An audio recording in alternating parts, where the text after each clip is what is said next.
Approaching the end of its first year in early access, Manor Lords is shaping up to be one of the most talked about city builders of 2025. Thanks to its mix of organic town building, gritty medieval vibes, and a unique mix of city planning and tactical combat. But is it worth the hype? What makes it stand out from other town building sims? Let's answer this and the simple question, should you make time for Manor Lords? If you enjoy these laid-back, quick-to-the-point strategy game reviews and updates, don't forget to hit that subscribe button. It would help the channel a lot. Manor Lords, at its core, is a medieval strategy and city building game where you manage a growing village, develop its economy, and eventually raise armies to defend your territory. You take on the role of a lord, trying to grow a modest hamlet into a thriving settlement, all the while keeping an eye on your food, trade, taxes, and yes, potential invaders. From the moment I saw those first early alpha clips of oxen dragging timber and villagers hauling crates in the mud, I was hooked. There's a grounded, almost rustic charm to it.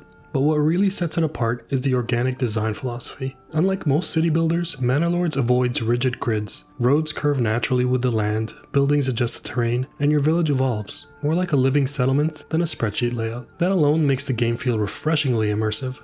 It immediately reminded me of Banished, and if you've played that classic, you'll feel a familiar rhythm here. The seasonal changes, the delicate balance between expanding too fast and keeping people fed, it's all there. But Manor Lords builds on that foundation with a broader scope, more layered mechanics, and a much stronger emphasis on the atmosphere. One thing I really appreciate is that Manor Lords isn't a game you rush. It encourages slower, more deliberate pace. You're not pumping out buildings or armies in minutes, you're planning supply chains, managing crop rotations, and figuring out how to keep your people warm in the winter. That said, it's easy to fall into a trap of over-optimizing your economy and completely ignoring your city's defenses, and the game does make you pay for that. If you expand too quickly, without preparing for external threats, those bandit raids, or worse, can dismantle your progress in a heartbeat. I like that tension. It pushes you to think long-term, not just about how you grow, but about how to sustain and protect what you've built. That's something many city builders don't emphasize enough. The game does have some genuinely exciting mechanics, like seasonal cycles that affect planting, harvesting, and food preservation, a dynamic economy that emphasizes production chains and trade routes, and of course, real-time tactical battles with formation-based combat that gives Total War vibes, but it's grounded in your town's scale and resources.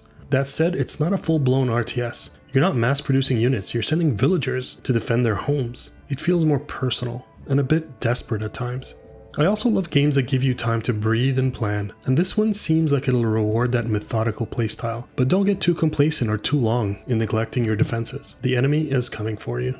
If you're into these type of strategy games, you've probably already heard the name Hooded Horse pop up, with titles like Against the Storm, Terra Invicta, and Old World. They've quietly become a haven for these slower-paced, thoughtful strategy games, and their support post-launch tends to be solid. They've carved out a reputation for supporting deep, thoughtful games and giving developers space to build their vision properly. That's a big plus, especially for an ambitious indie game coming from a solo developer like this, which makes this project all the more impressive.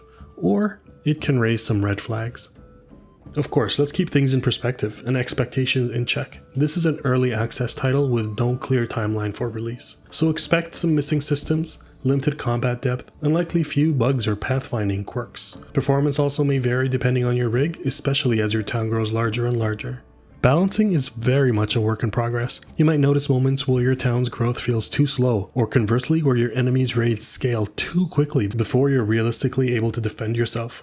There's also the resource bottlenecks, and in some builds it's clear that access to iron, livestock, or even trade routes can massively swing your progress. Whether that's part of the intended design or just early balancing issues, it remains to be seen, but it's something to keep in mind.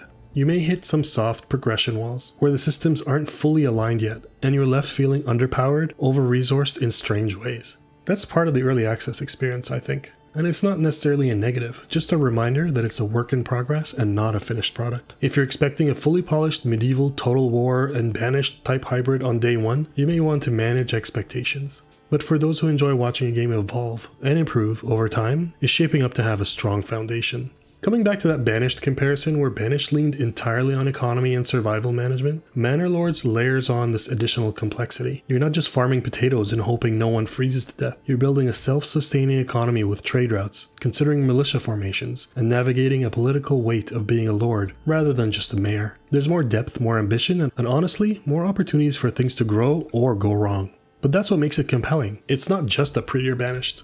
And I personally feel the real draw is the atmosphere. Manor Lord looks and feels like a world you can get lost in. Quiet moments, seasonal changes, and those slow, satisfying rhythms of medieval life. The way your villagers haul crates under grey skies, the crunch of leaves in the autumn, the slow, satisfying rhythm of life before the age of machines. I've already caught myself planning imaginary towns in my head, figuring out where I'd place the market square or how I'd stagger housing near a farmland for that perfect village feel. It's not flashy, but it does have soul, and in today's gaming landscape, that's rare, and you can't fake that.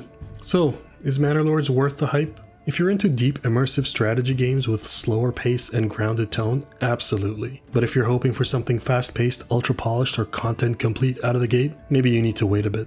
But for me, this one's firmly on my radar. It might not be perfect yet, but it's aiming to be something special, and that's definitely worth making time for.